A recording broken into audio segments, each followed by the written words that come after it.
More. Fox News contributor, former House Speaker Newt Gingrich is with us. Mr. Speaker, great to see you. I've never seen anything like this in my life. You're the great historian. First, can you explain why would the Democrats double down on tens and tens of billions, it'll be hundreds of billions by the time it's over, of reckless spending on the Green New Deal, woke policies, DEI practices, transgenderism internationally, taking that money from the American people, double down on men playing women's sports, and double down on protecting people in this country illegally, many of them hardened criminals? Well, why is that their strategy?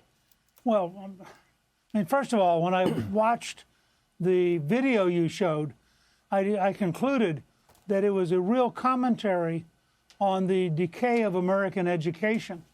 That you had all these so-called leaders who are utterly, totally incapable of speaking in an understandable way. I mean, going around yelling curse words if you're an elected member of Congress is just stupid. And it tells you how much our education system has decayed, that this is the best the Democrats can produce. Second, there are two different things going on here with the Democrats.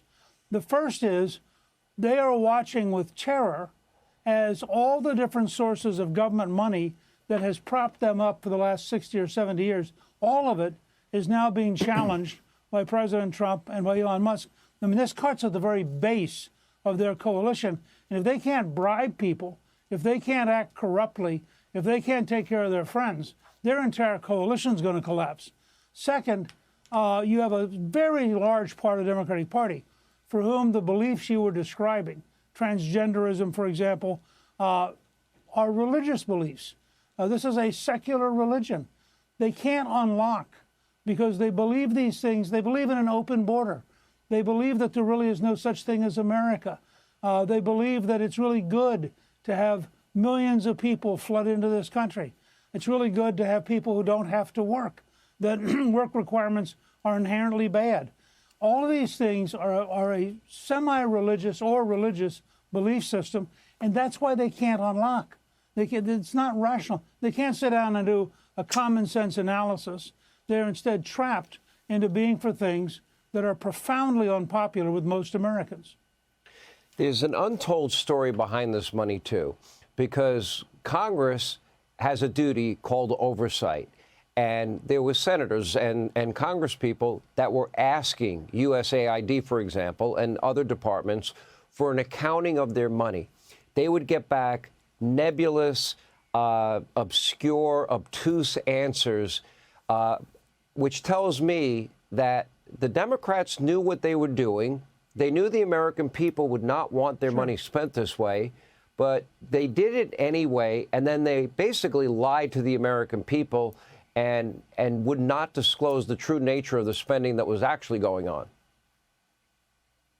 Look, I mean, you have to accept that there was a lobbyist, bureaucratic empire, that empire took your money, gave it to its friends, even if they were totally incompetent, and then you'll find case after case where your money went out to systems that just don't work.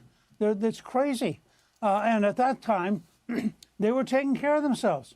What makes President Trump potentially the most consequential president since Abraham Lincoln is the fact that he's taking a sledgehammer and he is pounding the establishment in a way that no one has since Franklin Roosevelt created it in the 1930s. He's the first person, and I'm a great fan of Ronald Reagan. Reagan defeated the Soviet Empire, but he didn't try to take on the American establishment. Trump has had the guts to go straight at it, and I think the American people are going to be with him, even more so when they learn how really sickeningly bad it is.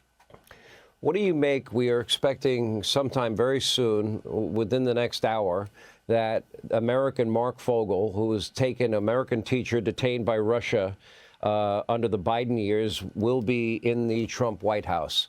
We expect he's back. And his special Mideast envoy, Steve Witkoff, went to Russia and is bringing him home. And the president will see him tonight, and there are a lot of people that will greet him tonight. How do you interpret what Vladimir Putin is doing here? And the president also drew a line in the sand, and he said, that all the hostages have until noon Saturday to be released by Hamas, or all hell will break loose. If I was Hamas and Iran, I'd believe Trump. Your thoughts? Well, first of all, the people who should most be in the target zone are Qatar. Qatar has the money. Qatar is hosting all the leaders of Hamas in very nice condominiums. Qatar is the place to really put the pressure to break Hamas permanently. Second, I think what you see happening, and I give Steve Witkoff a lot of credit, both in the Middle East and now with Russia. He's a very good negotiator. And what you're seeing is Putin is trying to say, you know, I don't want to give up everything. I don't want to surrender, but can't we be friends? How many little things can I do to show you that I'm not automatically your enemy? And I think with Keith Kellogg as the special envoy, they're very methodically trying to work out what is it that allows Ukraine to survive, what is it that gets Russia to stop, and do so without a risk of a nuclear war. And I think Trump has a very clear sense of what he wants to get done, and inch by inch, you're going to see them move towards some kind of very serious truce. All right, Mr. Speaker, always good to have you. Thank you for your time.